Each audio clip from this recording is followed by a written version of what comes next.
Hello, me lovelies. Just wait to see until some people start coming in before I start talking. This was an impromptu. I wasn't planning this today. So what I'll have to do, it's my usual Wednesday one. I'll have to give a miss because this StreamYard, you only get 20 hours on it a month. So I'll have to miss out the Wednesday one. The hump day with Anne. But here I'll just put that. Hi, KR. Hi, Joanna. Hi, Quando, Rebecca, whatever.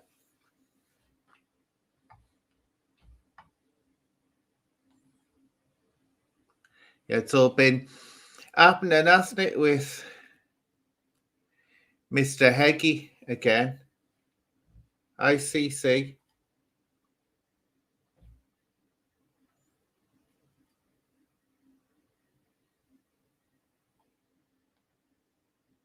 Oh, yeah. I mean, that's all. But I didn't think this is it. Did anyone actually seriously think he was going to turn up? I'm glad people did go down there, though, because it led to another thing where are you Paris? Are you Maud? The good thing is about the fact that people did go down there is that they proved one thing as potentially another lie. His papa, Decca's papa, being there, saying that he was, because that came out later, didn't it? His papa was standing in the area of this fruit store, and surely he would have seen and recognized those people who were going up, because these people have said things about Decca in the past, so we would have known. So the chances of his papa being there at that time are remote. And do you know what's disturbing? And I say this, you can't blame, which you can't blame someone, a parent, for wanting to protect the child.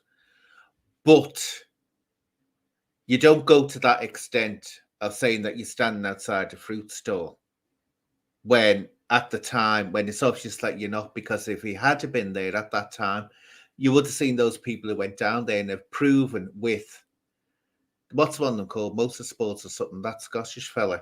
He was there. So thankfully they went down there. If they hadn't have gone down there, there would have been no proof to say that, or to cast doubt on the fact that Decca's papa was actually there. Just saying more. Hello, Miss So. Hello, Sister Mary Elephant. What a wonderful name. TG, hello, my lovely. Sparky. Here we go. So, yeah, it looks like his papa is making up lies for him and trying to, and that results in covering up. If his and Decca shouldn't put his parents in that position. And what I found most disturbing was that the papa said that he was there with his wife, wasn't he? His wife was having some medical thing done to her, and he was with the acro apparently. Yet he turns around and says, killing two birds with one stone. I thought, what an inappropriate thing to say when your wife's in hospital, killing two birds with one stone. But it looks like it wasn't that time. It wasn't the time he reckoned he was there. And why would he be there and Decca not be there? The police did not. Let's make this clear. Let's make this quite clear. The police did not tell Decca not to be there. They didn't. The police advised him, he said, not to go. I don't believe for 1 minute, not 1 minute, I don't think anyone does that. The police ever stopped Decca. I don't believe it for 1 second. But why send his papa down there then if he won't go? And who took his papa down there? See, and I think, and why I wanted to do this and why I've come down so harsh now, it's simply because this is the time where, in my mind, Decca has acted in a way where it's blatantly obvious he's playing a game and he's lying. Where before, when you talk about the paperwork, even though we all knew the paperwork he produced, that's when I first said, that's it. There's something strange here going on with this man. And I started listening to what people were saying about him, his detractors, sorry. So anyway, but you couldn't 100% say, no, he's acting along here, even though it was more or less obviously was. So then when he said he was putting his acro up again, and he showed his paperwork, then he was going to go outside this hospital. Well, when he said that, I thought, no, he's not going to do that. Why would he put his mama in that situation anyway?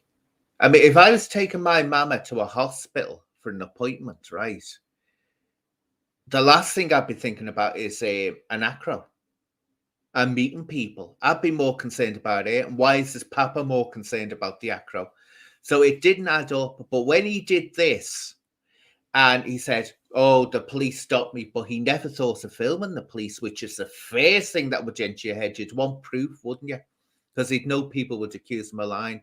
That's when, to me, the daughters come down and said, liar.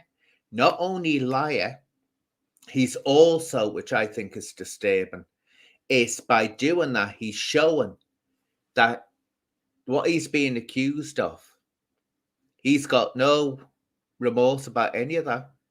No remorse at all. It's a game to him. But I think he's reached the point, he'll suddenly realize he's reached the point now where he just cannot get back. He can't get out of it.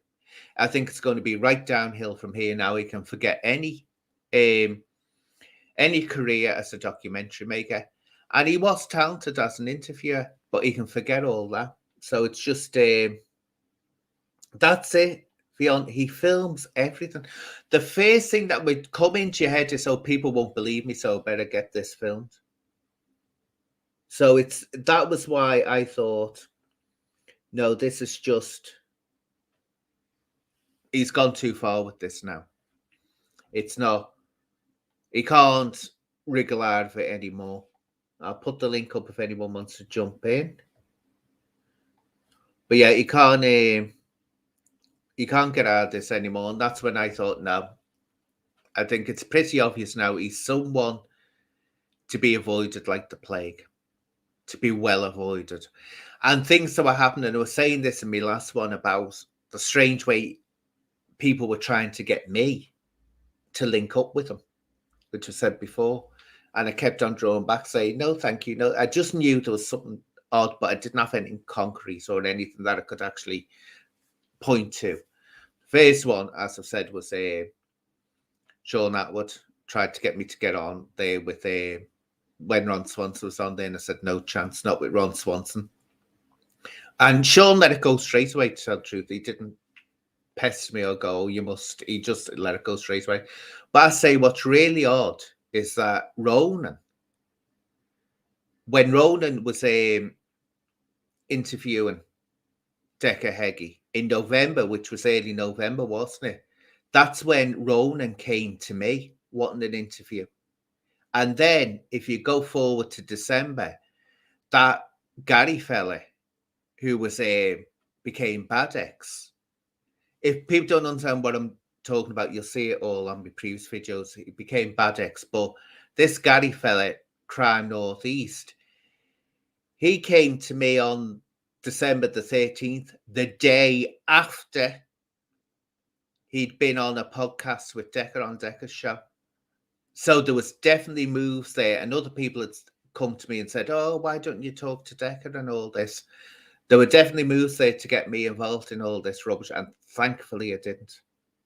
But it's strange how Ronan and, as I say, the Gary fella, both came to me around very close to the time that they were actually being interviewed, or they were interviewing him. So something was going on in the background. I don't care what anyone says. Because I had, people don't know, I had ACB, anti-cyberbullying. And it would have been great for him for me to come on and start saying, oh, yes, anti-cyberbullying. And that's exactly what I said to Sean. I said, I'm not going on there, I said, with Ron Swanson, making it sound like that Ron Swanson. I didn't know anything about Decca at this time. I didn't know anything about the man. I was just focusing in on Ron Swanson. Said, like, hell, I'm getting on there and saying that Ron Swanson is a victim of cyberbullying, just not doing it. Let's see, just look some of the comments.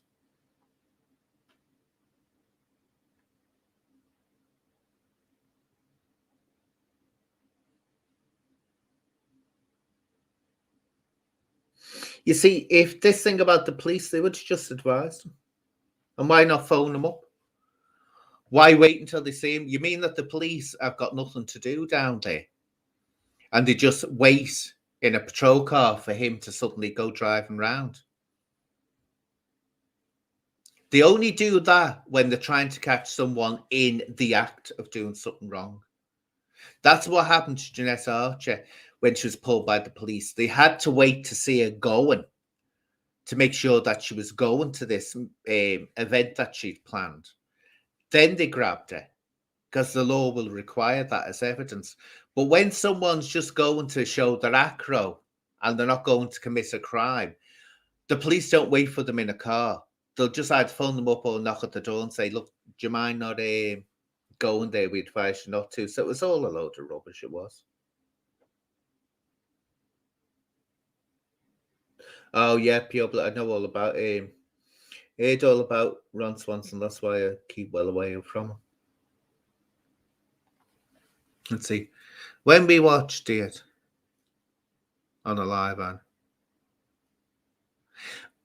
Well, the thing is, it was Sean's keeping himself well away now. You know, he's got no choice but to keep himself well away from us. But there was definitely, the idea was to make it that Decca was made to look like he was a victim. I don't care what Sean says. Sean is not. This is rubbish saying that Sean is paying for Decca's documentary he made, Knives Down, Fists Up. He didn't, and I can tell you why he didn't, and I know he didn't, because James Esposito would have been the one that would have filmed that if Sean had anything to do with it.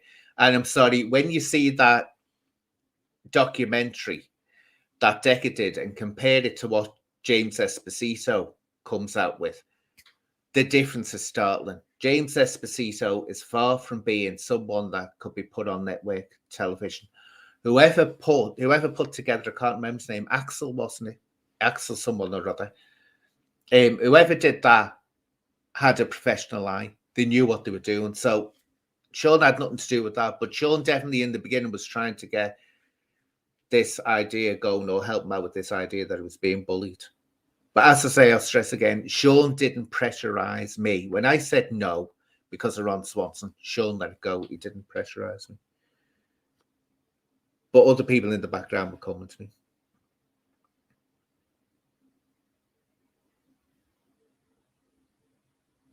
Well, you have to be careful. This is what I say. Oh, sorry, Bjorn, I clicked on the wrong one. Where are you, T? Here we are. Here, T says, you have to stay away from, you were wise to stay away from Swanson. I think he has become corrupted by what he does. Exactly, T. And T, I know you're an intelligent, you can tell you're very intelligent. You just get feelings, don't you? And I always say this to people, don't get wrapped up in the moment. And this is where it all went boom in the beginning for Ronan, because he was attracted by, oh, this is someone with big numbers. It's best to stand back and just not get involved until you know, because it can carry you. So we've got a visitor, and it's Video Craig. Good evening.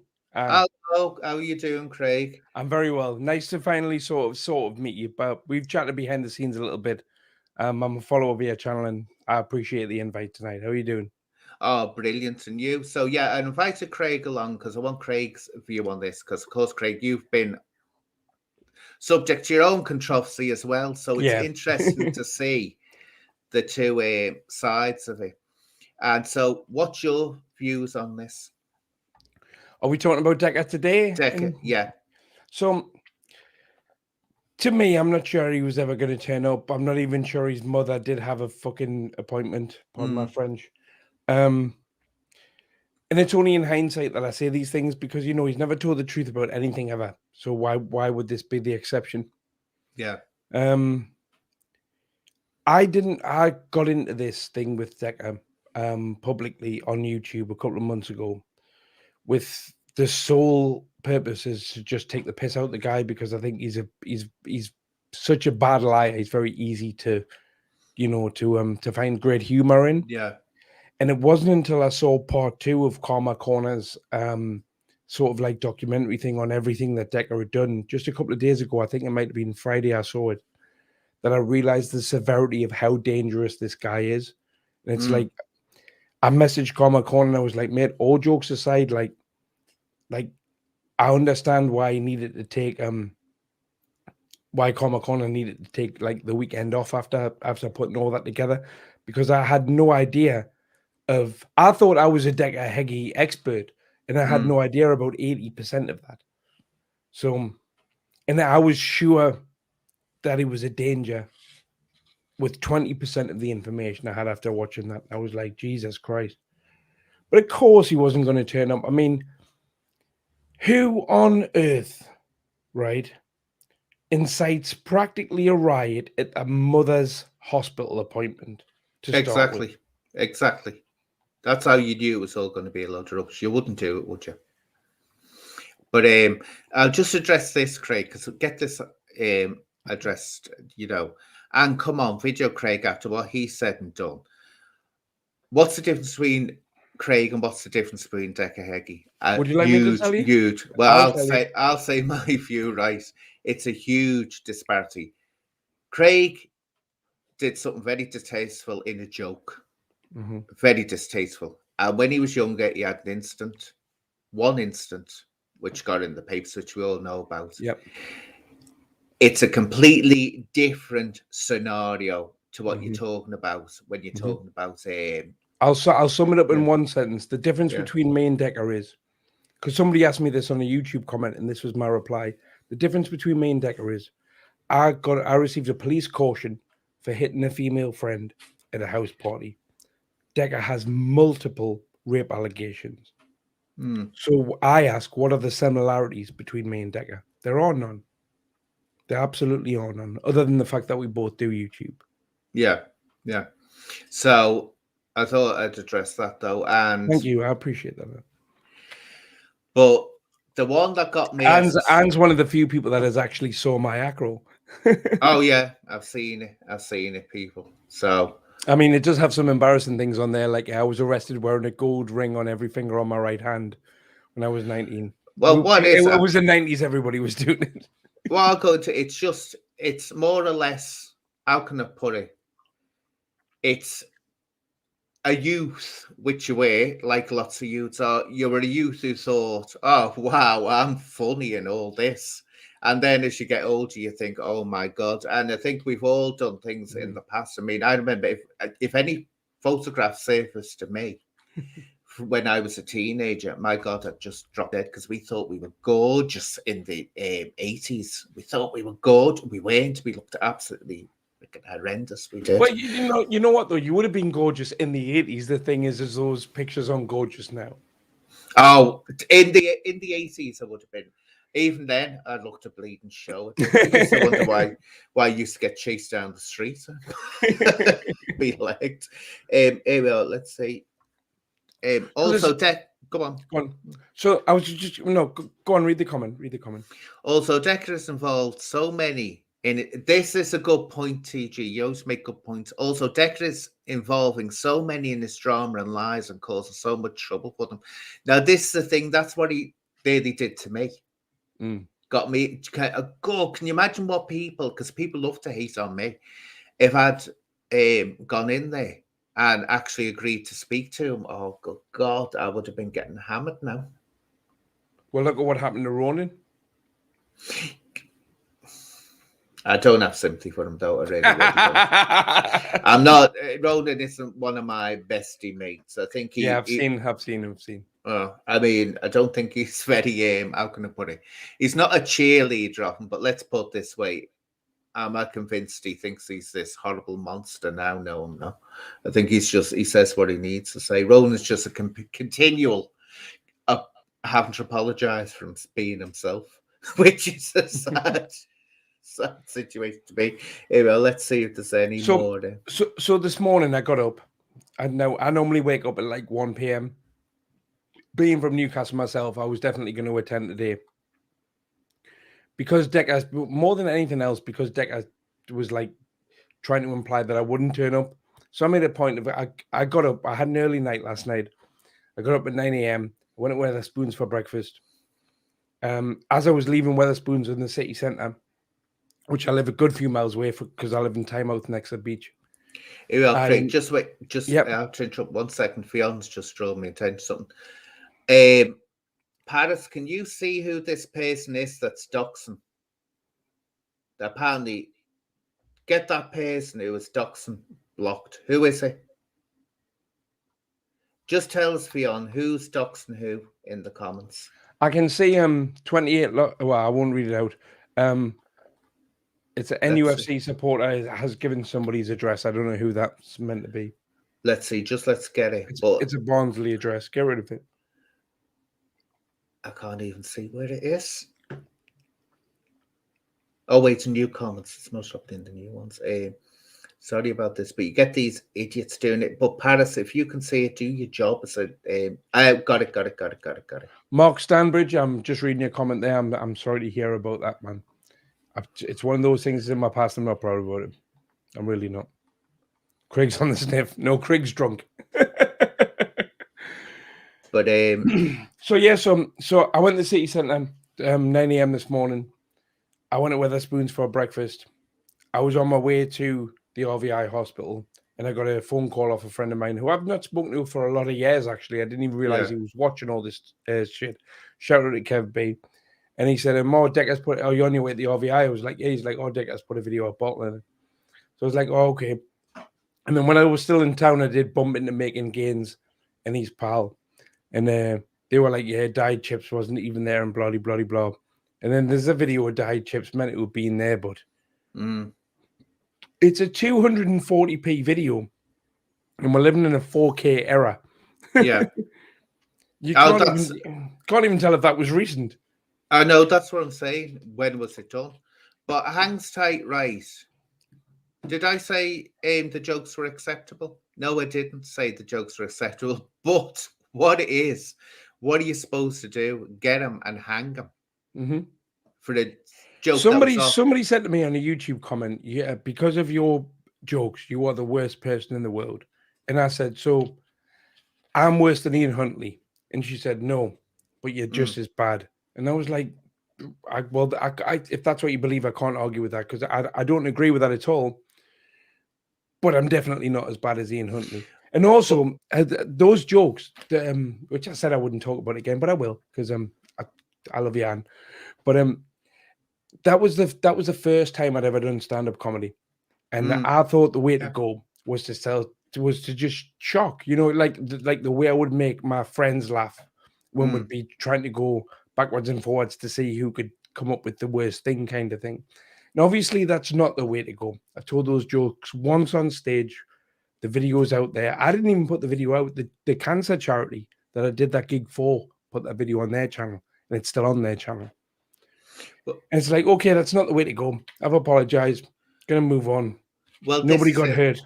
The thing is, this, as I said at the time when I saw it, what it is you were in a situation where you were in front of an audience. None of the audience were giving you any signs that anything you were saying was wrong. Whereas if you've been getting that like frosted feeling, you would have known it's wrong, and you got caught. And I could tell the way you were doing this, the way you're moving, you were getting totally attached to that moment. And I'm sorry, hangs tight. Don't you even try to convince me you've never been in a room or a social gathering and someone's come out with a really sick joke and you haven't gone, that's terrible, isn't it? Oh, you're awful, you are. Don't even tell me you haven't. Because people laugh. The difference is when that happened, you weren't filmed laughing at it. But everyone has.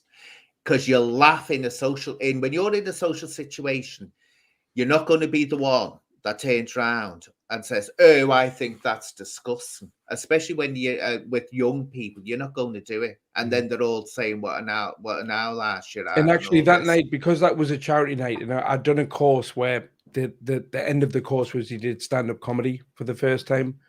And the crowd, I went on last. I joked and said I was the headliner. I wasn't. I went on last so that they could put a break in between me and the person before me and say, if you don't like your comedy really offensive, then I suggest you leave now because this guy's going to tell some pretty horrible jokes kind of thing. So the crowd went from about 500 to maybe like 250. Yeah. And the people that were there did laugh, but they also knew what they were expecting. But at the same time, if somebody sends you a link on YouTube and says, watch this, you'll fucking be really offended, and you click on it, knowing you're going to get offended, and then complain about it, is the issue really me? You know what I mean? Well, we're getting off the subject as well. And this is what happens. Massively. We're getting on to you. So people, right, all that I'm going to say right now, put it down, which I've said on a video about Craig when it first erupted, right? Mm-hmm. No, I think it was terrible. I think it was disgusting, right? What was said, blah, blah, blah, blah, blah, whatever. Nobody can dox me, by the way. I live at 28 East Street, Tynemouth, but go on. But let's just put it this way, right? You have to get a reality check here. People make mistakes, and that's what happens. It's the severity of the mistake. Is anyone dead? No, they aren't. Is anyone injured for the rest of their life? Is anyone needing therapy? No, they're not. It was sick. Has it been repeated? No. And so let's just leave it at that. And I'm not telling people not to be disgusted. I was disgusted when I heard it, but you've got to see in the entertainment world, and this is what people don't get. When you're talking about the entertainment world, right, you'll get things like this happening. Look, you've just seen what Jimmy Carr has come out with. Now, someone as big as him is going to do that. Why do you think they do it? Because the audiences want it. And when you've got an audience there thinking that this is wonderful, this is great, you get sucked into it because you think, oh, I'm giving them what they want. But I'll leave it at that. But there's no point in going on all the time about it. Is that so the Decca's real a nonce anyway? That's what we're talking about. Well, I don't know. This is where I'll draw the line. I don't know whether he is or not because I haven't seen it. I've heard the allegations, but I haven't actually seen it into that. But what I do know is he's made a decision, which is really got it to the point where you can't sit on the fence with him. You can't sit at all. I hope that's the real Tony Baker, is it? Because you don't usually call yourself Big Tony Baker, do you? I think that might be his real YouTube channel. Shout out Tony Baker. Good. Because Tony came to me, as I've said, and was saying about him, but I was in that situation in the early days. This was pre-December. I was in that situation, and I do, Craig, I get people coming to me because they know I work for the police, and they tell me all kinds of things, and I have to be very, very careful because I think, am I going to do something? And also, I have the history of, which I've always regretted, Daddygate. I was the one that exposed Daddygate, and if I'd known then, I've heard about Daddygate since it happened. Yeah, but I had no idea that I had no idea that you were involved in that. Oh, so you're the troll that I'm the hermaphrodite troll, as he called me. But if I'd known I had absolutely no idea about that. Now I'm intrigued. But if I hadn't done that, if I'd known ahead of time what that would have ventured into, I would never have done it. Because there was an adult work site with her on it in his house, and he's like, oh, we sent it up for the trolls. I'm like, I'm sorry, mate, I don't believe you. Believe you. I say there's no point going on about it. It's history. Yeah. I think he's well been punished. He's still being punished over that. So there's no point going on about it. But it literally led to absolutely this whirlpool and everyone getting sucked in, and it just went mad, absolutely mad. But let's see, just looking at some of the comments here. But yeah, getting back onto him, his father. Why is his father getting involved in this? He shouldn't be asking his papa to get involved in it. You know, standing out there. There's no way his papa was there at the designated time because his mother has no choice but to be involved in this because it was her hospital appointment. Yeah. if I would, so my mother died from cancer, right? Yeah. Quite a few years ago now, God bless her, right? If I had been with her going to one of her cancer appointments and somebody that I had an issue with had suggested they were going to meet me at my mother's cancer appointment for something like that, that would have been a fucking green light for me to do something really horrible to them. You know what I mean? Like, let alone would I invite the general public to my mother's hospital appointment. No way. It's next level sick in the head. Well, I've got Heather Turner wanting to come on now. I'll join you in the now, Heather.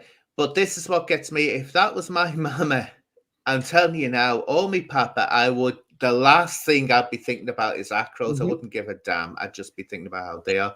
Are you, sweetheart?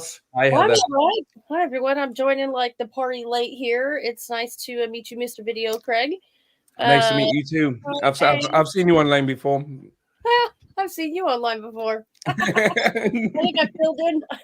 Just I got off work a bit late. Had a house meeting, to talk about rotas and refrigerators. Very exciting life I live. So yeah, what have you guys been talking about? Can we invite Tony Birkin on? Well, I sent Tony an invite. Did you get it, Tony? I'll put it in the thing now, but I did send him an invite by it in Facebook. But you're not always on your Facebook, are you? Tony, come on. Agreed. Noon should be. Do you know what? I love this about Scottish people, Craig. I think it's so cute. Scottish people actually phonetically spell words. Agreed. Noon should. I think it's lovely. And another one. What's that? The deny. I can't even say it. Deny or something like that. And it's like, I think it's so cute. You don't see Welsh people or Irish people doing that so much, but Welsh don't get me wrong, right? If some of the people that want to get a hold of Decca got a hold of him outside of a hospital, might be the best place for him for that to happen. But, God, yeah, yeah. Maybe it's one. Who is it? AJ, don't take it like that. Look, it's a discussion, AJ. You don't have to take like that. Everyone has to communicate, and even though you may not agree with certain people, just agree to disagree. It's nothing. When people take polar sides, and I can actually do that. I've always been told and accused again all my life. There's no grey area with me. There's always it's either black or white. There's no grey area. But as you get older, you suddenly realize you've got to get that middle ground. Or guess what? Life's just horrendous all the time. And also, conversations are the only way that things ever really get dealt with. Yeah, definitely. So, Ed, what's your view on all this? I think it's a sort of Decca oriented here. Yeah, well, my opinion, I don't know all of the latest maybe that you guys know. I know there was some sort of stand up around the acro, and the guy has continued on YouTube, just spinning some yarn there, and slightly growing his channel. It's actually getting bigger, so it's kind of controversy. But yeah, Decca is I think we sussed long ago, in my opinion, a sex pest and a liar, and he's not going to come back from that. It doesn't matter from this point on. Whatever aspirations he has to be like a big actor or a big podcaster aren't going to fly, because there's just whatever else has come out. If you have conviction of a sexual nature and you lie about it nowadays, and it is what happened, that's just going to end you. You can't, like, Lord, I think right before I joined on, I caught a snippet with Craig about, like talking about the nature of humor and cancel culture, and whether, the jokes went too far. And for me, I've been on my channel and I've talked, I have 300 subs, so I'll speak a bit more freely.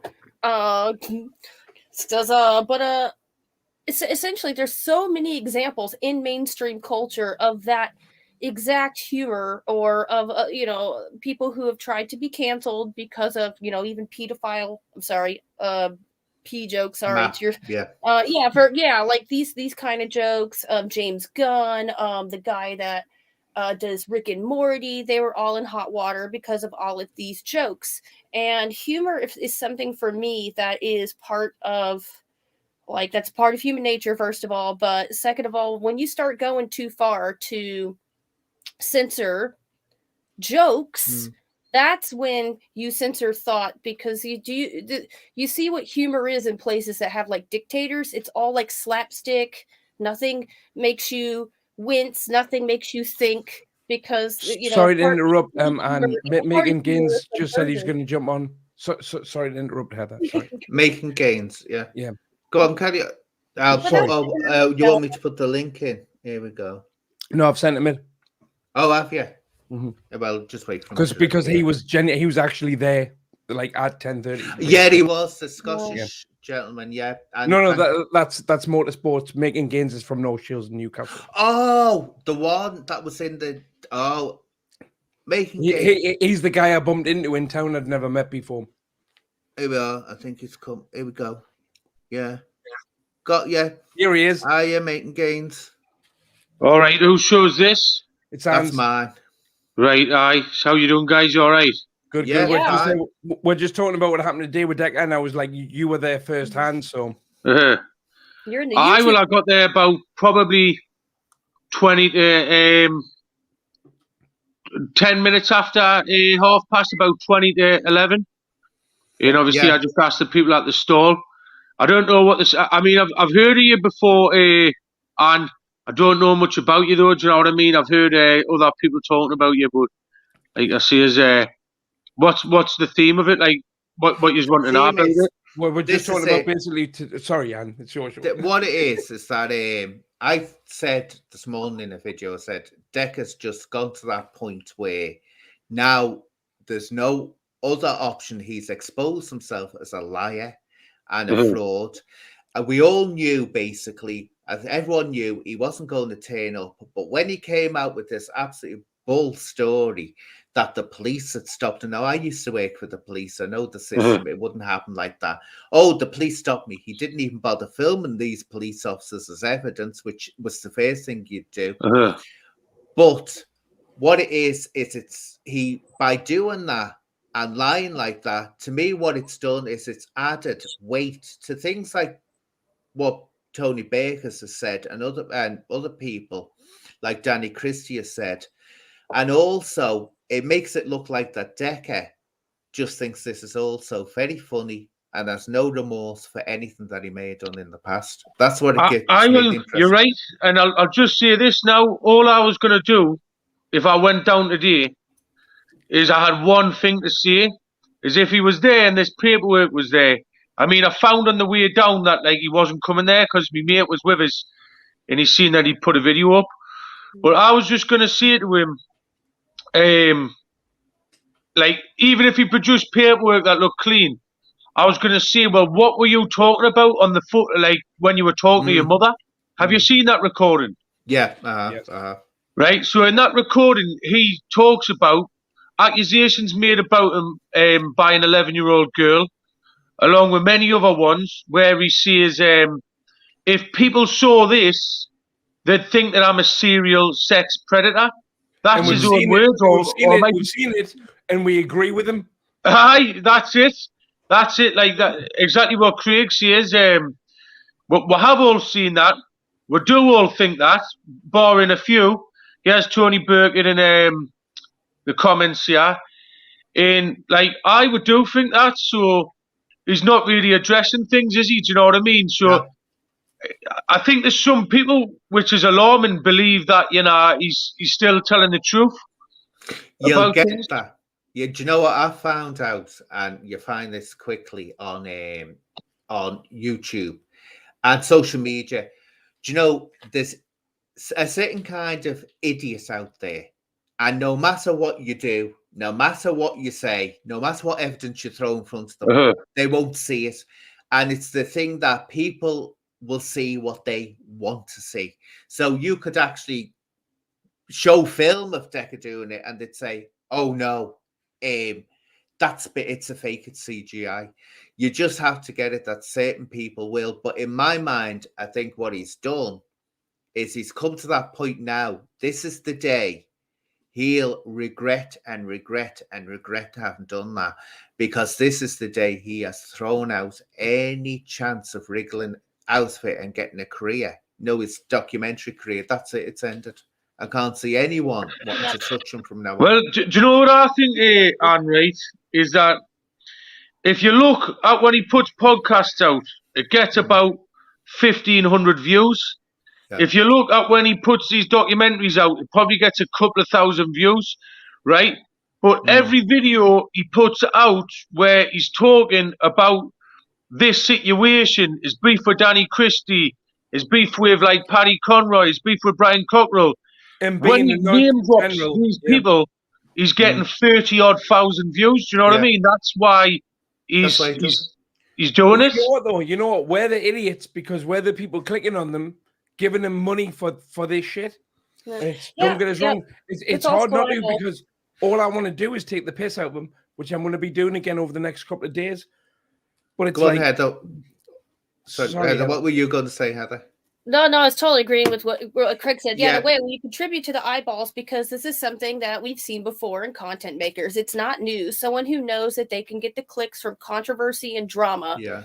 And that's and I think probably the best thing you could do is make sure the algorithms, when people are looking at people like this, it's showing the piss takes and it's showing the that kind of stuff. They're not winning in the algorithms that way. But I also personally wonder about all these other channels that were very quick to, very large channels, as you know, the largest true crime podcasting, promoting Decca. Where are these voices now? These hunters of super predators. Yeah. Where are they now? What are they saying well, now? this is it. They run for the hills, Heather. This is what I'm saying. And it's like, oh, no, I never promote them. Oh, no.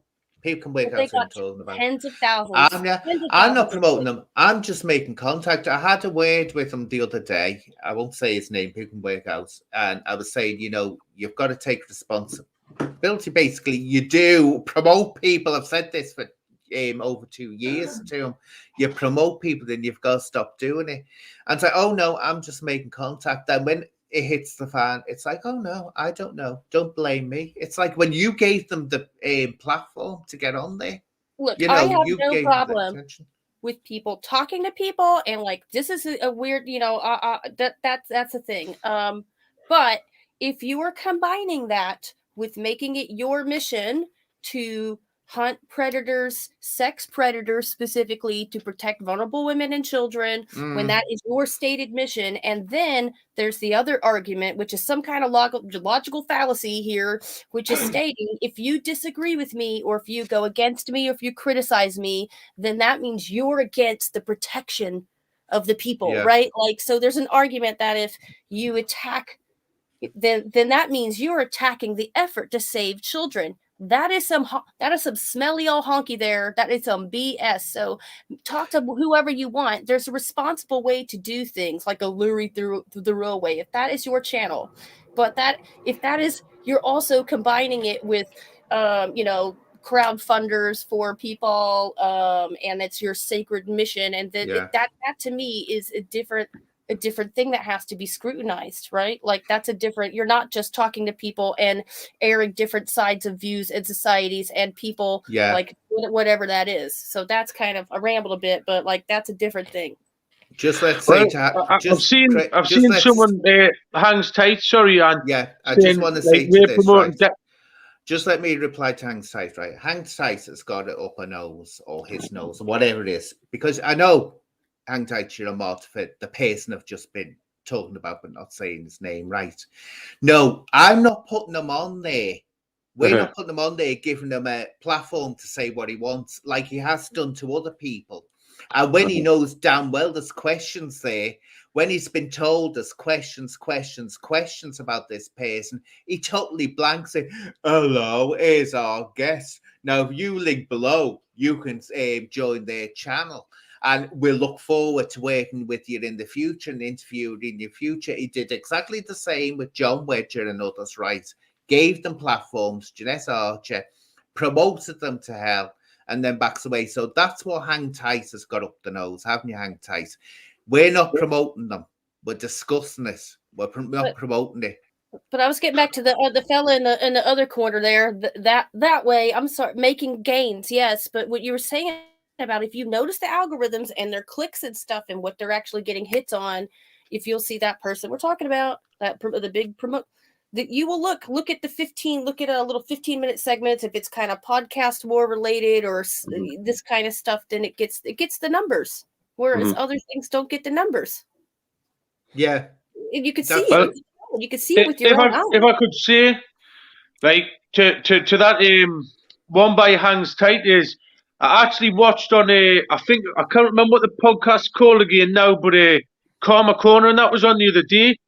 And it's like, do you not talk about it and let nobody know because it gets covered up? Or do you talk about it and it's bringing views his way, but obviously at the same time, it's spreading awareness about what it is? Honestly, personally, I think in the big scheme of things, what Karma Corner and others have done has been for the good, because, you know, like Danny Christie and guys like that, what they've all done, because it's exposed the situation. And now I would say, even though he's still making money from it, 90-odd% of the traffic at his channel is going out of morbid curiosity rather than being his fans and stuff like that. You know what I mean? Well, he's got no fans. He's got no fans. Point. There's probably one of the things I noticed, right, when I was doing my videos, just taking the piss out of Decca, is there would be so say for example I put a video at 9 o'clock in the morning, I'd get nothing but absolutely positive comments about it till about maybe 11:30 in the morning, and then between 11:30 and 11:45, I'd get like 100 negative comments, and then they'd all go back to being positive again. And I'm like, this is like 2 or 3 people with fucking 50 accounts each doing this, because they all the negative comments would come all in one 15-minute period and then go back to being positive. He's got no supporters. He's got people watching him because they're curious. It's like when you drive past a car crash on the other side of the motorway and you slow down to have a look. That's all it is. But unfortunately, in this scenario, slowing down to look at his crash is giving him money. Yeah. And I think there's a car crash thing, but also him trying to participate in communities that just don't want him. Trying to participate, we don't want you. Try to be in a fighter. Does the fight world want someone like that brings attention to the kinds of serious assaults and the things, and not to mention whatever's going on with that driving offense of his, that is so dodgy.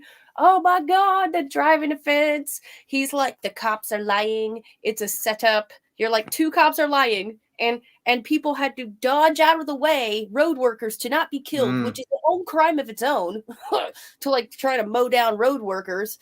And they're all lying. That's amazing. He's the most luckiest person in the world. I was going to say he's that. got far more people have accused him of stuff that he hasn't done besides the road traffic offense. He's like, oh, I can't drive. I drove without license for 10 years. I've just came off a 5-year ban from when I got caught. That doesn't mean jack shit. Well, just if you killed someone when you were driving. Yeah. It's you know what it is, though? All I'll say about this is I went down today because like I felt like something could have been done about it finally, right? Yeah. But what do you do now, because everything's been exhausted? Like Danny Christie's went for a fight with him, right? Someone's posted his aggro on the internet and private phone calls what he said, acknowledging that it's his aggro. Some of his victims have come out and leveled accusations against him and said what he's done to them on YouTube. People have posted his conviction sheet. Even he's read out his own conviction sheet. So before he was on YouTube, half of these accusations against him have happened before he was on anyways. So it's not just his YouTube what's doing it. So, like, to me, the only thing for it is, and I'm not condoning this one, is either someone takes him away in a van or he gets put away behind bars for a very long time. Do you know what I mean? Like, I don't see what else there is, really. There is a third option, which is highly unlikely, which is he admits what he has done in the past and gets some help for it. But it's not going to happen, is it? He can't even admit that he did more than just grab that woman's ass, which is a lewd way to assaulting a woman in the first place. Oh, it was just an ass grab. That's still an assault. That ain't. It's like not a light thing. If some man grabbed my booty right now, I would consider that, and I would be like, that wasn't just a small, brush it off. Like, Well, you can't even admit that. You can't even admit what he did to that woman. That's sick. Gary Furby came on mine once, right?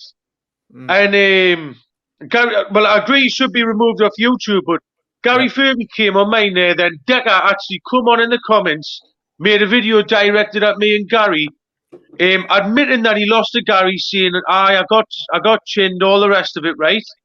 Then 2 weeks later, he was on another podcast saying that he lied and that he did take a dive. So that's I seen that was the Central Club.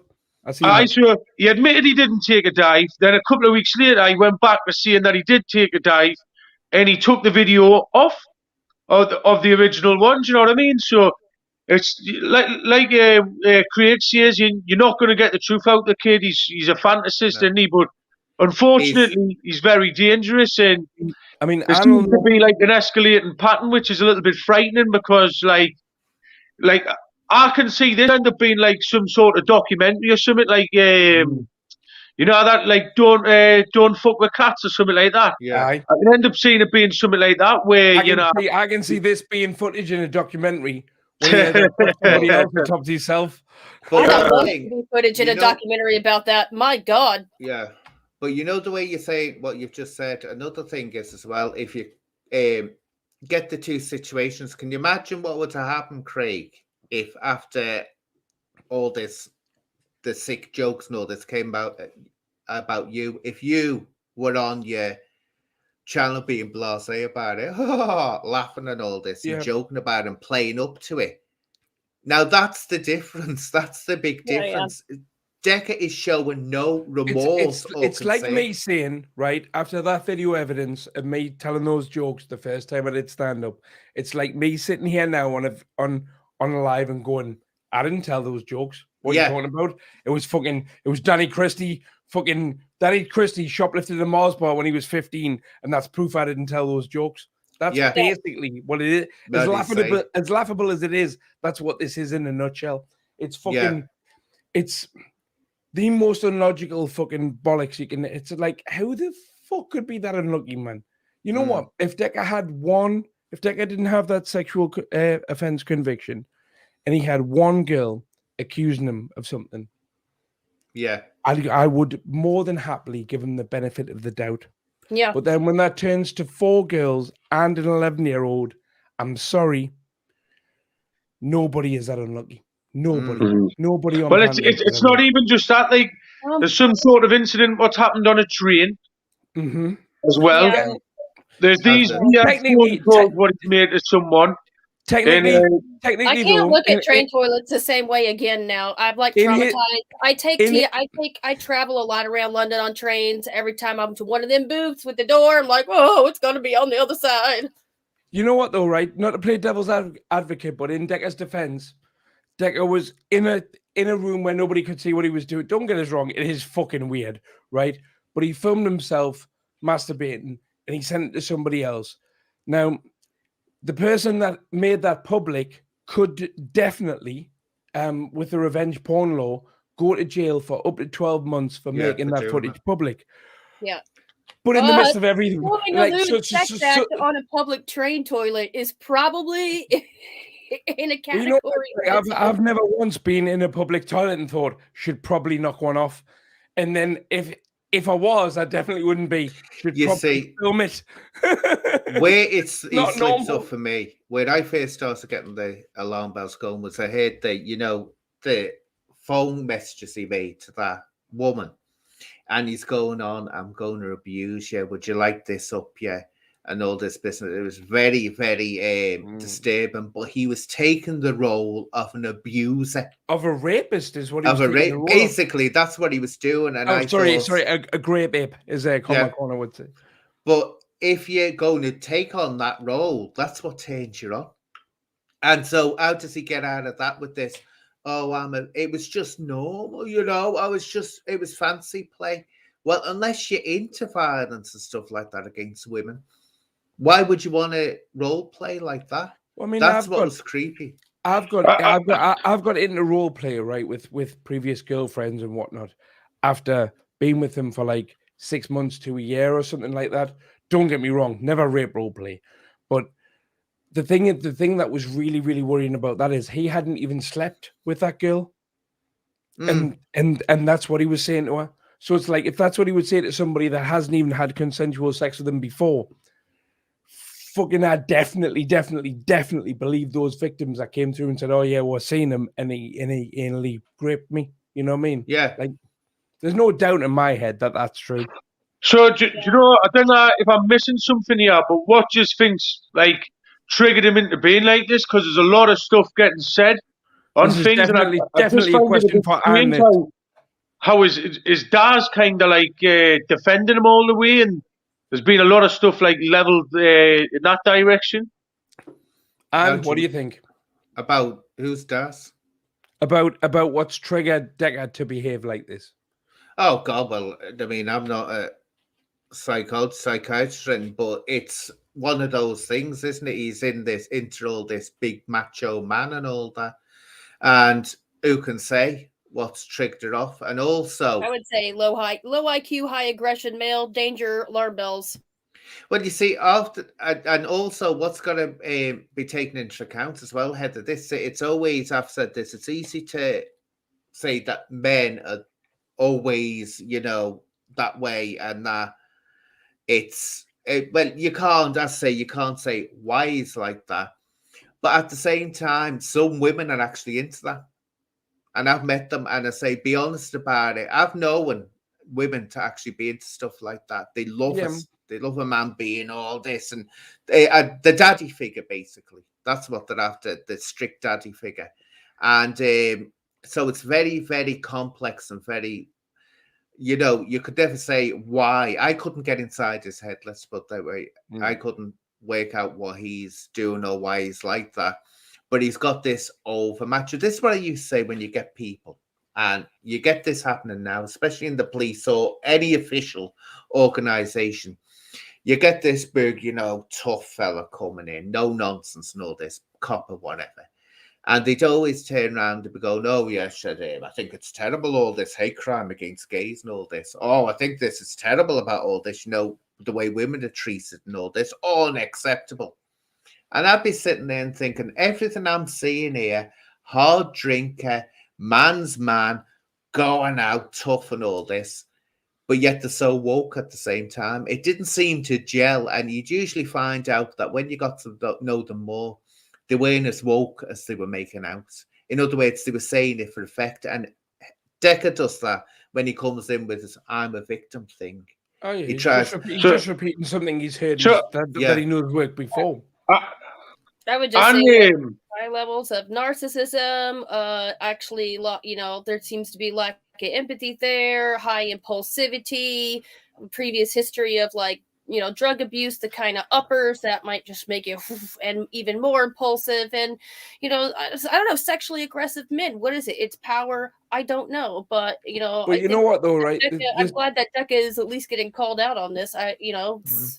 This whole male macho thing, right? So Decca will literally put fucking videos out where he's got his steroid tattooed body up with fucking, vests on that look like dresses and whatnot, right? Little Joe Rogan want to be wearing the napkin on his front porch of his mama's front porch. But that's the thing, though. Joe Rogan doesn't do that, and it's like, he wants to be Joe Rogan wannabe. He wants to be this big macho guy, right? I'm at Making Gains in the flesh this morning, right? Making Gains, Fergal, is built like a brick shithouse, and I didn't know that until I physically met him today. You know what I mean? It's like, what's he got on now? He's got a tracksuit top zipped up. He's not sitting there with his fucking muscles out and his fucking vest on, because it's just like, that's not who Decca is. That's what Decca wants to be. Yeah. But it's like, when you are something, like people without money that want to be perceived as rich, all they ever talk about is money. Yeah. Decca wants to be perceived as hard, so he's sitting there like fucking. It's oh Lord, he gets money. People give him so much. I've seen super chats and stuff. Like he's getting money. It's not even just the ads. I don't think. I think people are donating chunks of cash, bills, man. Here's a one. that I wanted to ask you, Anne, just like it's just popped into my head a couple of minutes ago, is obviously you've worked in the police back whenever, right? I don't know your history, but like you've worked in the police. What do you think's wrong with the police system? Why there can be serial sex predators who seem it's almost obvious, but they're still operating and nothing's being done about it? Why? What do you think's wrong? It's multiple. It's got several factors to it. One, the biggest part is that it's not the police as such. Nowadays, in modern society, it's not the police where the biggest problem is. It's the CPS, the Crown Prosecution Service. What you'll do is the police will take up a case, and they are eager. I've seen it. I'm very critical of the police, but when it comes to rape or anything like that or assault, they do take it seriously, and they do the due diligence and whatever. But the CPS are the ones that have to say whether it goes to prosecution or not, whether it goes to court. They're the ones, they're solicitors. And also, a very high number of women reporting these situations back out of it last minute. They just drop it. And it is possible to still take someone to court. They can do it. They can do it even though the victim won't get involved in it. But there's also, and this has to be said, which you see a lot of, which makes the CPS, I think, act the way they do, but they go too stringent on it. There's many cases where someone will come in and make allegations against a man, and they're not true. And you know they're not true. And they're sitting there. So you've always got that in the back of your mind. You can't, and this is being realistic, when they say you've got to believe everyone that comes through the door. You can't afford to do that, because you've got to assess, have we got the evidence here? What has this person got to gripe? I've seen it. I've had women come to me when I was in the police, and I knew damn well that they were making false allegations as a spiteful revenge. But usually what they'll do is they'll make the statement, then go out the station, then they don't want to know anymore. So they'll leave it at that. Very few will go through with it. But there's also, I say, the fact that the CPS just will not take them to court. And that's where the problem lies. But the police are willing. Look, the police want nothing more. Let's put it this way. The police want nothing more than to turn around and say, oh, look, we've got this many convictions. They love doing it. They love boasting that. But it's the CPS that gets in the way, and it is pretty horrendous. I wouldn't want to have to go in and report a crime like that, because you know you're going to have a struggle. And you get to the court then and walk out and nothing's done. Do you think that there's a like situation where there's like police informants are sort of looked after at times, or maybe people are being looked after for different reasons? Or have you ever seen anything that would make you believe that the police was going on back when you were there, or might be going on now? Like a copper's pencil, in other words. Aye. I never saw anyone doing that. It will be going on. Let's put it this way. It does go on. I didn't see it myself. I've seen a lot of things, heard a lot of things, but I never saw that. And I think it would be very, I say, because I never saw it, but I knew, I'd heard about it going on. I don't know the extent. So if I sat here now saying, oh yeah, that goes on and Decca's being protected, I couldn't actually confirm that, because I never actually saw it myself. That was one thing I didn't see, but I did hear it. Oh, look at Craig with his hand up like a good boy. Because I've got ADHD and I can't help but interrupt people. I'm trying my best not to there. So Karma Corner just had a comment there saying that 1.6% of rape allegations get prosecuted. And I want to give you something from my personal experience from the last 6 months. A female friend of mine got raped by a complete stranger in Newcastle city centre last year. And she was dragged into a bin chute by a homeless guy and raped. Now, the person that called 999 was a member of the public that could hear her screaming. And during the 999 call recording, you could hear her screaming the whole way through it until the police arrived. The police arrived, arrested him on the spot on top of her. And when it went to court, he pleaded not guilty. And his defense was, I was off my head and I must have just fell on top of her. That's how hard it is to get a conviction in this. Yeah, And, that's the and did problem. he get not guilty, Craig? Yes, not guilty. He got remanded and then he got not guilty. And the police arrived and he was on top of her and he was like, I was off my face, I just fell over. Yeah. That's actually what makes it so freaking impressive to me that the girl, like the woman in 2006 got a conviction against Decca. You got to remember, like all the things were stacked against that girl. Like he was a worker at the club, and she got a conviction, and that for what happened to her. And that's what I think really pees me off about Decca. All in the end of it, because You there's don't so get much supervision orders for a slap on the arse. No, and there's so much stuff that especially back then. about him, and there's other things that, art, is it, phone calls you've got to pay attention to or what, but at the end of the day, all anyone needs to know is what he did in 2006. And he had me, I knew, I was a bit newer to the Decca scene, mainly because as I've talked with Anne before, I was getting trolled by the same people that were trolling Decca. So I was like, I don't know this Decca guy, but if they're doing this kind of stuff to him, I know what they've done. So so I started paying attention, and he had me whenever he did that video, and he sat on his porch wearing a little napkin on his mama's porch and said, I do not have a conviction of a sexual nature. And then with about 30 seconds later, began to describe a conviction of a sexual nature and started to say it was the woman's fault. And she flirted with him, but she would lie because she has a boyfriend. And that was the video where he went into several, where he was like bigging up this expose. So like he was bigging up the expose.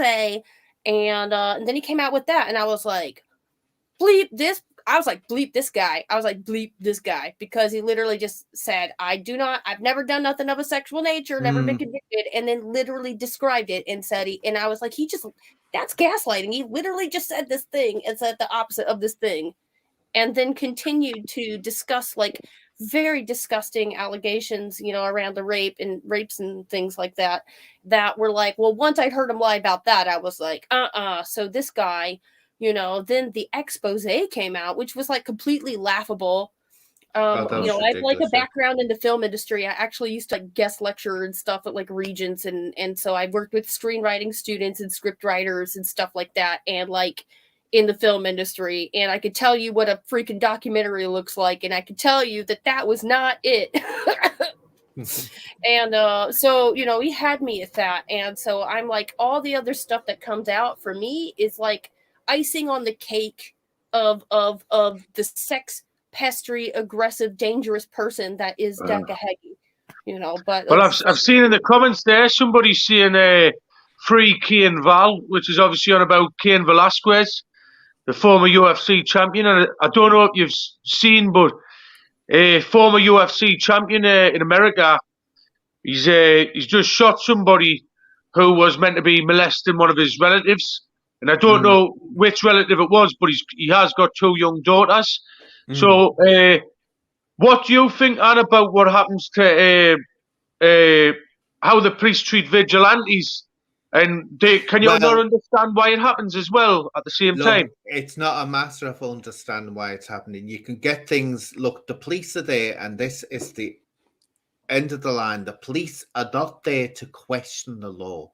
They're there to uphold the law, and you cannot have police officers acting on their own views and sympathy. They're there to uphold the law. End of. Because if you have them acting on their own belief systems, and I've had rows recently with a couple of police forces over what I saw as being the police officer let their own personal belief systems come into it. We also have a big problem in the police. I shouldn't say problem, but it can be a problem of senior police officers thinking they've been put there by God, and God has condoned them, given the implication that to question them is, going against God and all this.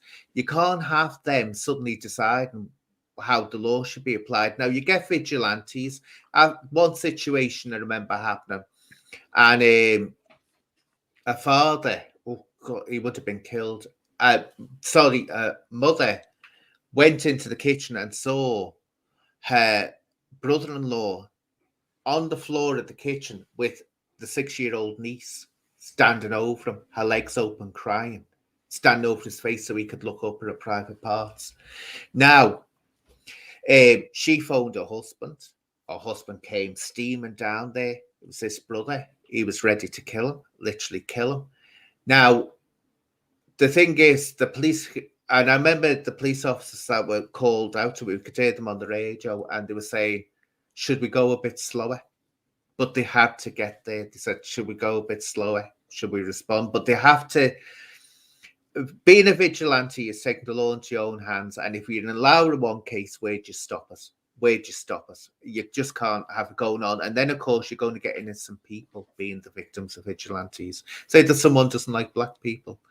Say that someone doesn't like refugees. You know, you're going I to know, get but this is how I feel about it, right? Where like this sort of PC stuff, right? And I don't agree with prejudicing people, but at the same time, right? Now, I understand certain things can be offensive, right?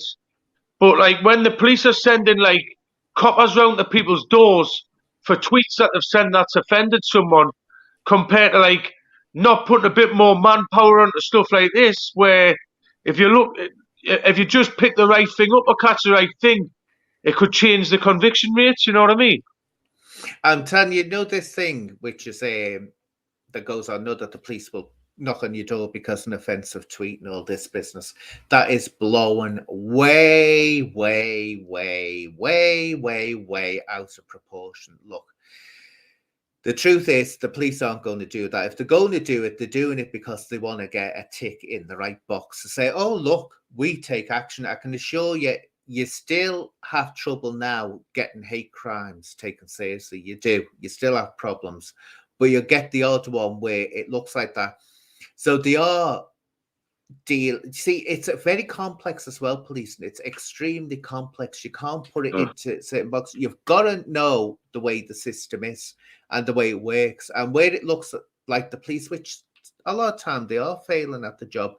But when you suddenly get into that seat and you're doing that job, then you suddenly see what happens to it. It's like people don't realize when you're looking at these cop shows and it's all exciting running around after baddies and all this, what they're not showing is 80% of the time stuck in front of a computer doing paperwork that can go on for months, sometimes years. And then at the end of the day, you put it on the desk to the CPS and they say, no, not doing it.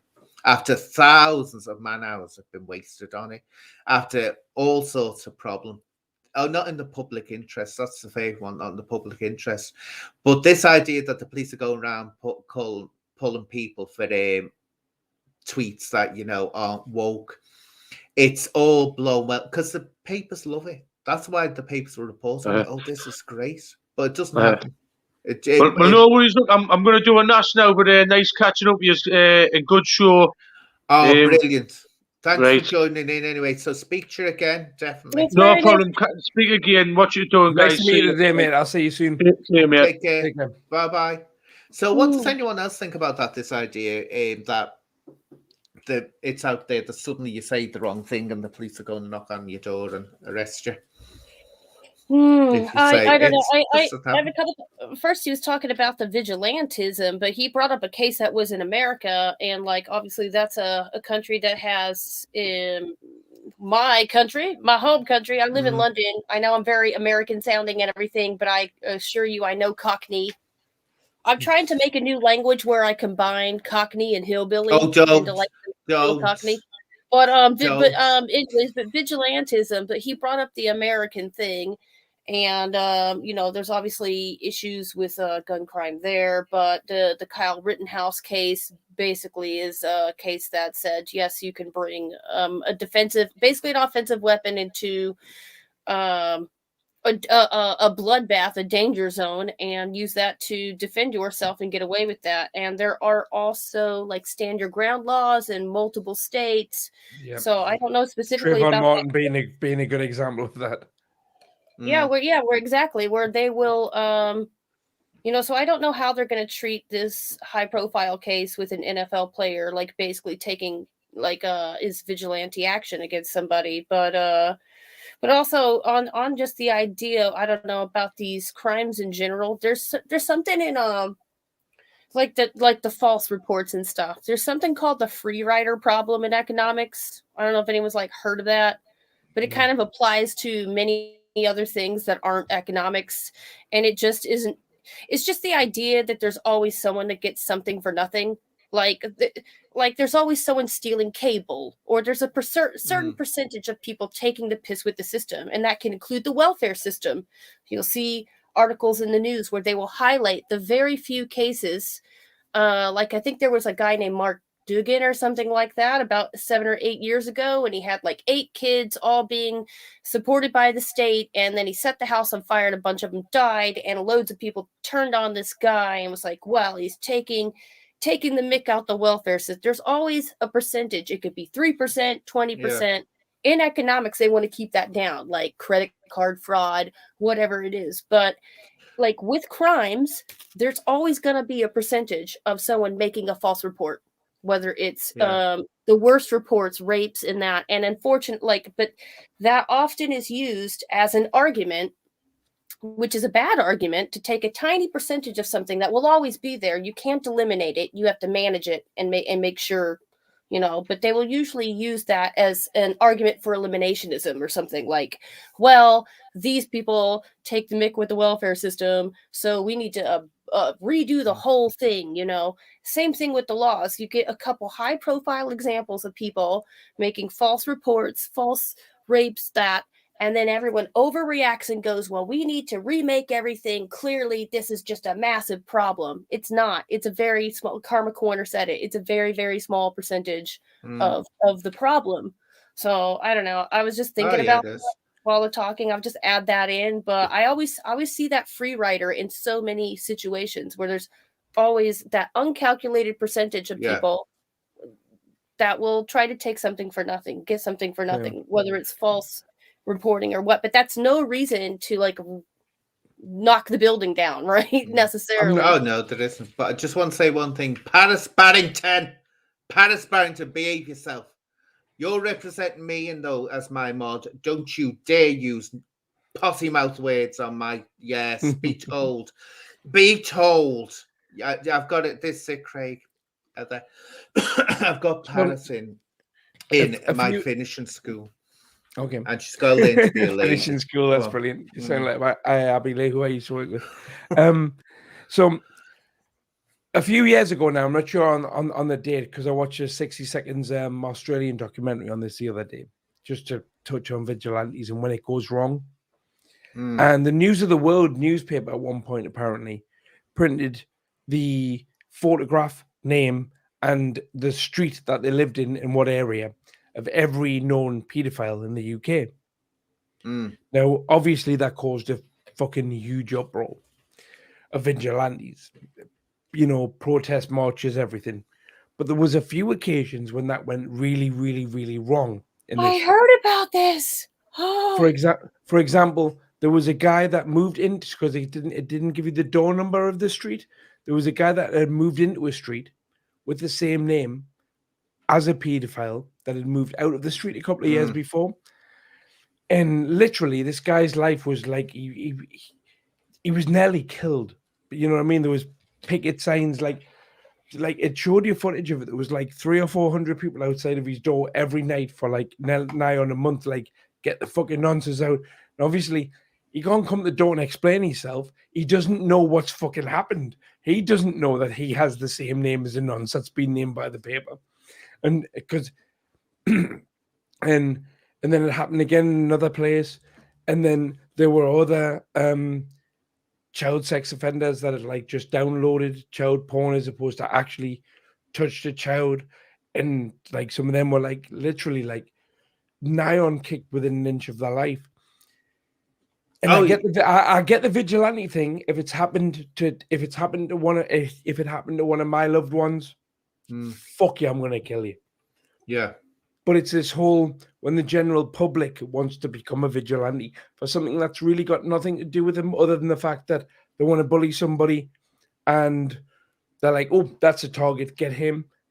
That's Well, when vigilante shouldn't be a thing. Didn't they mistake Craig. like terrorists for like? Wasn't the things they made a big? There was like a kind of a moral panic, and then people who were like just foot doctors and stuff, like because they sort of got What the name. happened? There was a pediatrician. I was going to Pediatrician. say that. Not Here we are. pedophile, The two pediatrician. of you, shut up and let me get a word in, right? Because I was going to mention this, Sorry, right? boss. Sorry. There was it was in Liverpool, I remember it.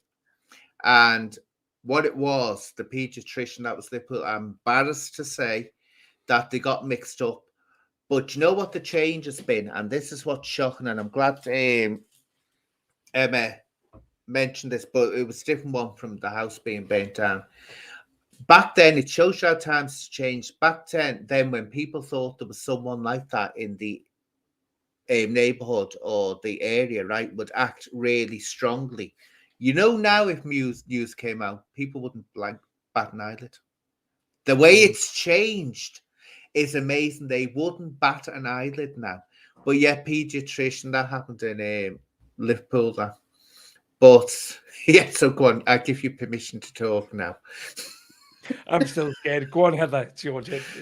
No, that things I knew I'd heard that this thing had happened, like in England, because I'd heard it from and I was like, what? Oh my god, yeah. Because it does sound like a stand-up comedy bit, doesn't it? It doesn't sound like something that could actually happen. Sounds like something like Chris Morris wrote, because he didn't do the cake, you know, and it went around the day-to-day sort of thing, went around with like this fake giant thing called cake to the MPs and things. I mean, like, yeah, it sounds like a Chris Morris bit. What was the name of that TV show again? Oh, Brass Eye. Yeah. Brass Eye, yes. Brass Eye. Well, that's. I didn't realize had that reached you in the States, or did you see that when he moved to the UK?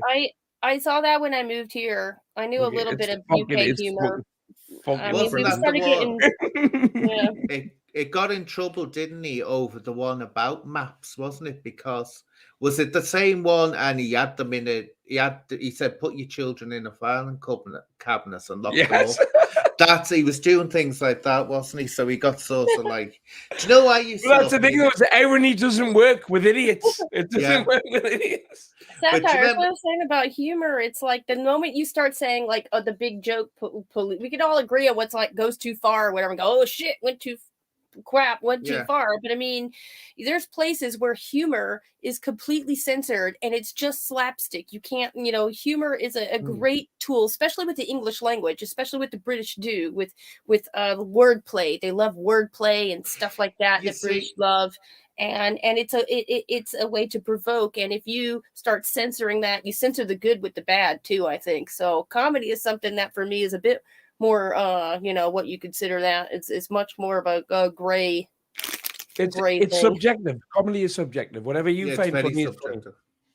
It is very, very subjective, and that's it. It's like art in a way. You can say it's like a painting. One person, I mean, I love Picasso. Other people would say that he's horrendous. So you get that, so you can get it there. It's like anything. It's what people like and what they. Let's put it this way. If someone came on, let's say there was a ballet and they were all in the nude, I couldn't accept that. No, me neither. I'd go, no, with people with bits flopping around. That to me would be ugly. But some people would actually find that very artistic and entertaining. They'll hope not putting any ideas in people's minds. No way. But that's it. Comedy is like that. It's very, very subjective. It depends also on why it's being said. Is it being said to create hate against a group? Or is it just being said irreverently? And that's the difference. That's the big, big difference between I believe when I go to New York, I've been to New York 11 times. I used to be a rapper. And all of my friends in New York, they're all from Brooklyn. They're all black hip hop artists.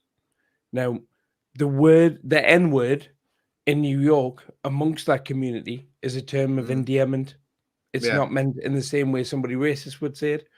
So when I'm there, they're like, "Oh, you have I won't even say it on here, but they say, "Oh, you have an N-word pass for the week that you're here," and I can say it, and it's like a fun thing kind of thing.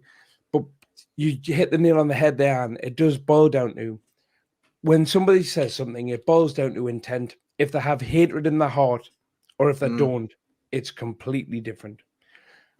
I have friends that people have said something. I have friends that of mine that I could say something that would be classed as racist to, but if anybody else said it to them who didn't know them, I'd punch them. Do you know what I mean? And it's all to do with whether there's hatred in your heart or not when you say it.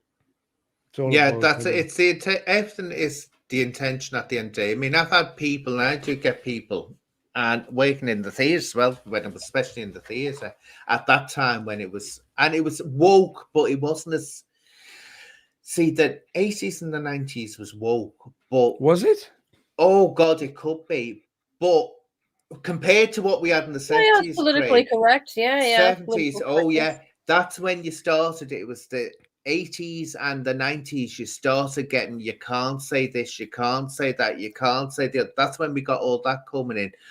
But it wasn't like now where it was so, you never knew what term to use. Anything you could use can be turned into something controversial now by someone. But I used to have people making jokes with me, and I used to always know what the distinction was. I'd know when they were saying this as just being jokey, and I'd laugh along with them because I would actually find it funny. Or when they were being out and out offensive, and they were just saying it to upset me. And I've now always said this, Heather, there's a difference between joking with someone or even using the wrong term by mistake, which people do. They don't know the right term. And someone that is purposely going out to upset you. There's a big, big, big difference between the two. And you've got to be wise to that. But what you get now, especially with people, is that they won't take that into consideration and they'll take offense straight away. Context doesn't matter anymore. Context doesn't matter. I think that comes with instant gratification and like loss of just like critical thinking, and there's not like having worked in the like media education realm.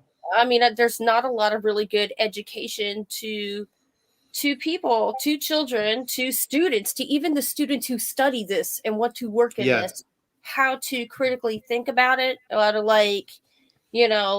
Everything is instant, everything is reactionary, and the culture is to, it's kind of like